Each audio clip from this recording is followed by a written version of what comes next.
El Señor esté con ustedes. Lectura del Santo Evangelio de nuestro Señor Jesucristo según San Juan. En aquel tiempo Jesús se retiró al monte de los Olivos y al amanecer se presentó de nuevo en el templo, donde la multitud se le acercaba, y él sentado entre ellos les enseñaba. Entonces los escribas y fariseos le llevaron a una mujer sorprendida en adulterio, y poniéndola frente a él le dijeron: Maestro, esta mujer ha sido sorprendida en flagrante adulterio. Moisés nos manda en la ley apedrear a estas mujeres. ¿Tú qué dices? Le preguntaban esto para ponerle una trampa y poder acusarlo. Pero Jesús se agachó y se puso a escribir en el suelo con el dedo. Como insistían en su pregunta, se incorporó y les dijo: Aquel de ustedes que no tenga pecado, que le tire la primera piedra. Se volvió a agachar y siguió escribiendo en el suelo. Al oír aquellas palabras, los acusadores comenzaron a escabullirse uno tras otro, empezando por los más viejos, hasta que dejaron solos a Jesús y a la mujer que estaba de pie junto a él. Entonces se enderezó y le preguntó: Mujer, ¿dónde están los que te acusaban? ¿Nadie te ha condenado? Ella le contestó: Nadie, Señor. Y Jesús le dijo: Tampoco yo te condeno. Vete y ya no vuelvas a pecar. Palabra del Señor.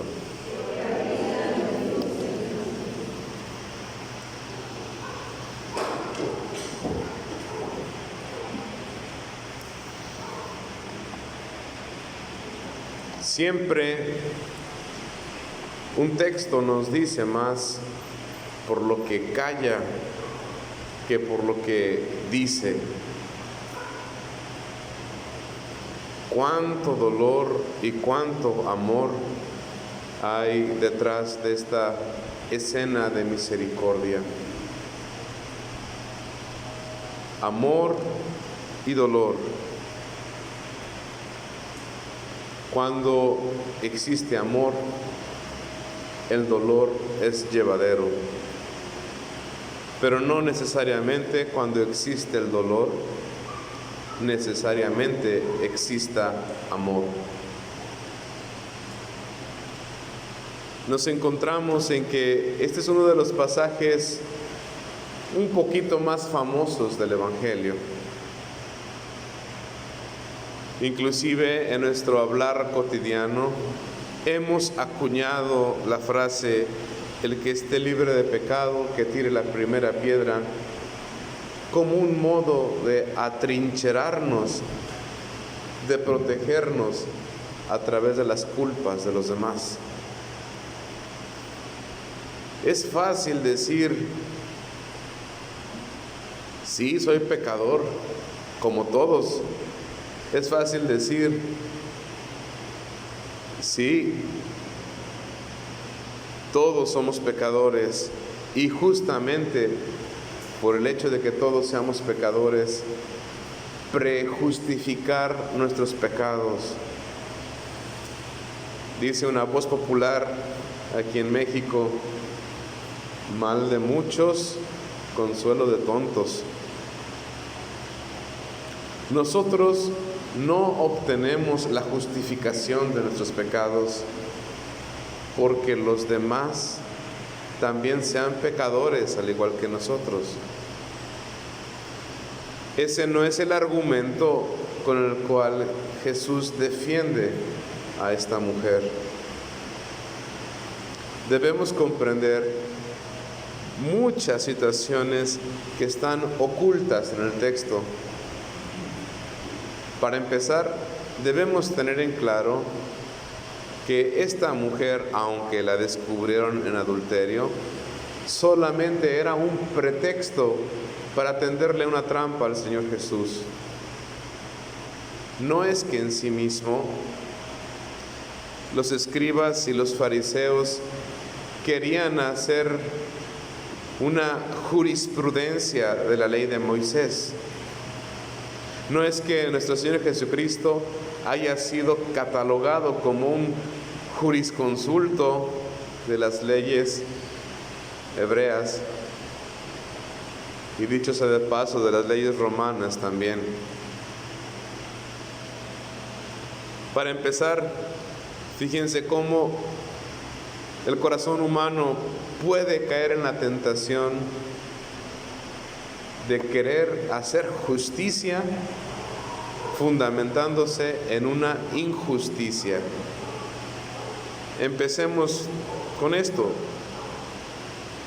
Le formulan a Jesús la situación: Maestro, esta mujer ha sido sorprendida en flagrante adulterio.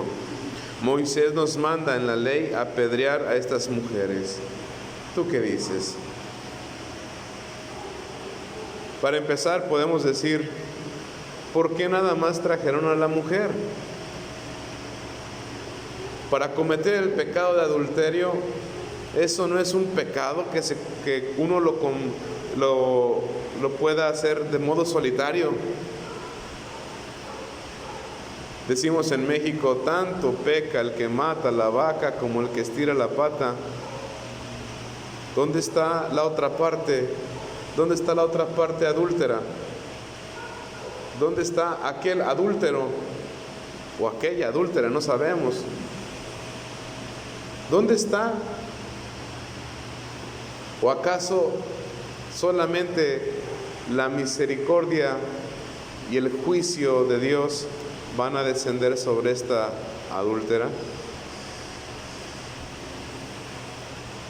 ¿Dónde podría ir este otro adúltero donde no lo alcance el juicio de Dios?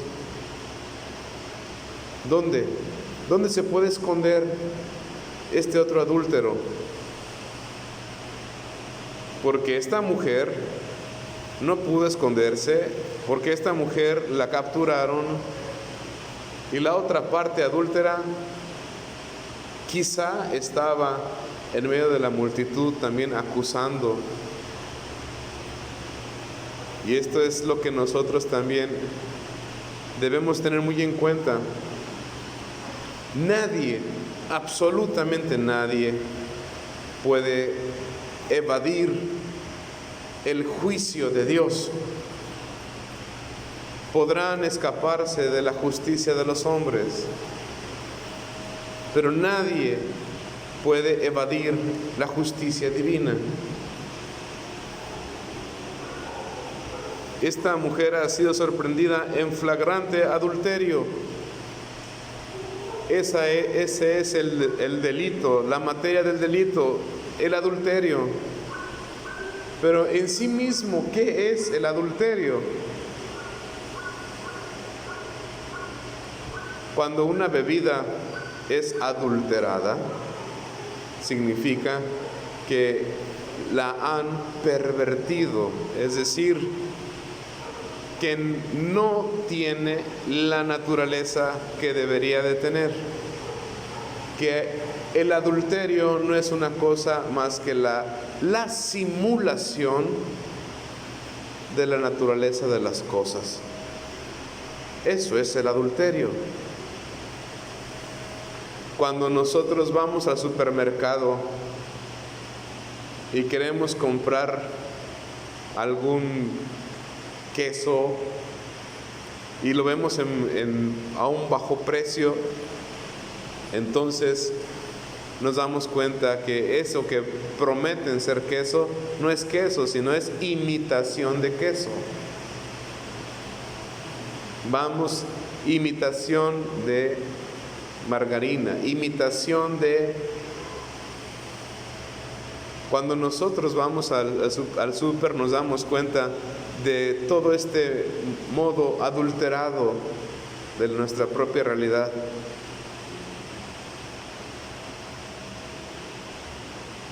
Lo que pasa es de que ya si nosotros decimos esto es imitación, entonces la Profeco ya no nos puede decir nada. Pero si alguien dice, esto es queso, pero lo que vendo es imitación de queso, entonces la Profeco se nos viene encima. Entonces, nosotros mejor preferimos denunciar nuestros pecados, denunciar nuestras fechorías, antes de que quien tenga autoridad nos procese. Qué fácil es decir, esta mujer fue sorprendida en adulterio. Todos nosotros adulteramos la ley de Dios en la medida en que nosotros hacemos nuestra propia interpretación de la ley de Dios. Todos nosotros adulteramos la ley de Dios al hacer la propia jurisprudencia de nuestras propias convicciones a la ley de Dios. Y también, no obstante, con que estos escribas y fariseos ya habían hecho su propia deducción, su propia interpretación a la ley de Moisés, porque no era la ley de Dios, sino era la ley de Moisés, también quieren embarrar a nuestro Señor Jesús con su mismo delito. Nosotros tenemos esta postura. Le dicen al Señor Jesús, ¿tú qué dices? Ahí está la trampa. La trampa está en que los otros nos inviten a adulterar la ley de Dios. La trampa está en que los otros aspiran a que nosotros pensemos como ellos. Seguramente los escribas y fariseos querían decirle, querían o esperaban de Jesús que dijera, pues procedan. Pero la actitud del Señor Jesús es muy prudente. El Señor Jesús no les contesta inmediatamente. El silencio. El Señor Jesús detiene la falsa jurisprudencia del corazón humano con el silencio. Y también cuando nosotros elevamos a Dios nuestra oración y Dios no responde, también el que Dios no responda también puede ser una causal de que nuestro argumento ante su ley es un argumento tremendamente narcisista, tremendamente egoísta, porque hacemos la interpretación de la ley conforme a lo que esperamos nosotros de la ley. No obstante, dice el Evangelio, como insistían en la pregunta,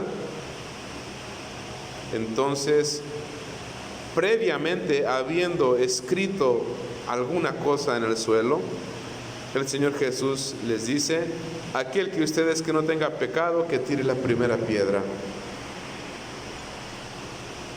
¿Qué cosa escribió nuestro Señor Jesús en el suelo con el dedo?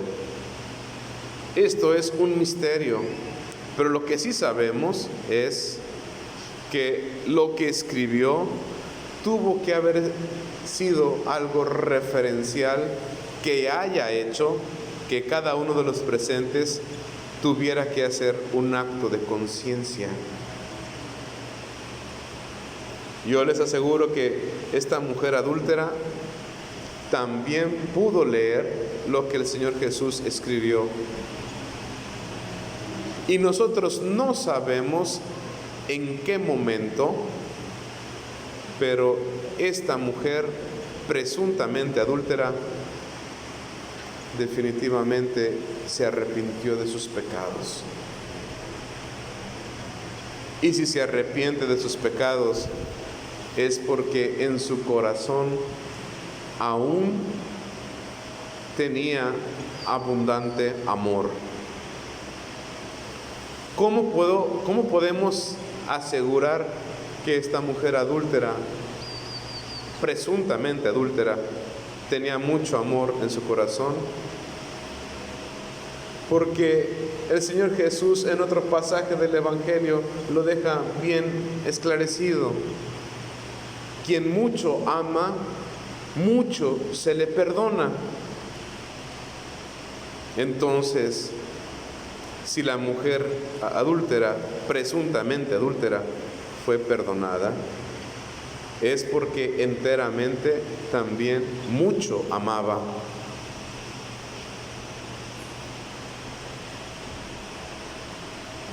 Nosotros no podemos saber el corazón, lo que pasaba en el corazón, en la conciencia de esa mujer adúltera mientras era procesada. Pero sin lugar a dudas, si alcanzó la misericordia de Dios, es porque su amor y su temor de Dios, en la intimidad, en el misterio del corazón, esta mujer clamó a Dios pidiendo misericordia. Y Dios, leyendo el misterio del corazón humano, atiende a la voz de la súplica. En cambio, aquellos que también recibieron el mismo mensaje, la misma incitación a hacer la introspección de su conciencia, los que estaban ahí, no pudieron ver más allá de su propia nariz. Simplemente se quedaron limitados a lo que Jesús había escrito. Dice, aquel de ustedes que no tenga pecado, que tire la primera piedra. Es obvio que los que se comenzaron a ir de uno por uno es porque simplemente obedecieron la ley por la ley y no obedecieron la ley desde su corazón. Porque al final de cuentas todos se fueron y solamente se quedan en la escena quienes obedecieron la ley de su corazón.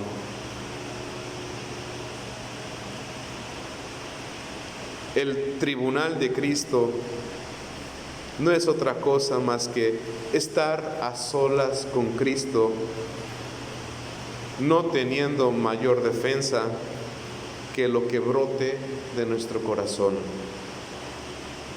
¿Acaso el Señor no ha dicho que lo que mancha no es lo que viene de fuera, sino lo que brota del corazón?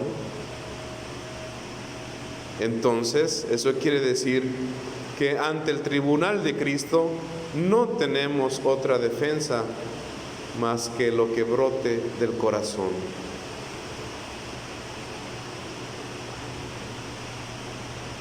Entonces, cuando el Señor le hace la pregunta, mujer, ¿dónde están los que te acusaban? ¿Nadie te ha condenado? Fíjense, hasta este momento le contestó esta mujer, le dice, nadie, Señor. Esta expresión, nadie, Señor,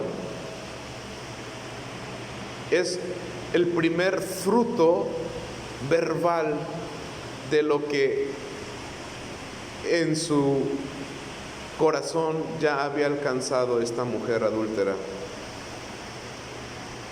Dice, nadie, Señor. Al decir nadie, inclusive ahí en esa palabra nadie también estamos involucrados cada uno de nosotros. También estaba involucrada la mujer presuntamente adúltera, porque también puede darse el caso de que los demás nos acusen a nosotros, pero una vez que los demás dejan de acusarnos, nosotros mismos en nuestra propia conciencia nos podemos seguir acusando ante el trono de Dios. Cuando dice la mujer adúltera, nadie, Señor, esto implica que inclusive la mujer adúltera se ha perdonado a sí misma por su error. porque es nadie. Podría ser la respuesta: ¿dónde están los que te acusan? Ya se fueron todos menos yo. Eso pudo haber sido la respuesta, pero la respuesta fue nadie. Nadie. Y también nosotros debemos considerar que también nosotros necesitamos el perdón de nosotros mismos para poder dar el paso hacia la misericordia de Dios. Por eso muchas veces nosotros nos quedamos con el remordimiento de la conciencia, aunque los demás nos hayan perdonado y aunque Dios mismo nos haya perdonado. Jesús le dice: yo tampoco te condeno, porque justamente lo que verdaderamente nos condena es nuestra propia voluntad. Lo que verdaderamente nos condena es nuestra propia perversión. Entonces, estimados hermanos, ¿en qué radica, válgame esta expresión, en qué radica la erradicación de nuestra perversión? La conversión es lo diametralmente opuesto a la perversión. De tal suerte que si nosotros queremos salir avante de nuestro corazón pervertido, hay que aspirar a la conversión. ¿Y qué es la conversión? Es esta última frase que el Señor dijo: vete y no vuelvas a pecar. Por eso, el vivir constantemente con la conversión, con la contrición, con el arrepentimiento de nuestros pecados, viviendo nuestra vida en santa paz y en penitencia. Y entiéndase penitencia no como mortificación en vano, sino como la penitencia es todo aquello que hacemos por preservar la gracia de Dios en nuestras almas. Todo eso nos garantiza definitivamente presentarnos ante una buena defensa ante el tribunal de Dios. El tribunal de Dios solamente es un espejo que nos permite vernos a nosotros mismos de cómo nosotros nos hemos construido nuestra salvación o nuestra condenación a través del ejercicio efectivo de nuestra voluntad, de nuestra libertad, ejecutando nuestra voluntad.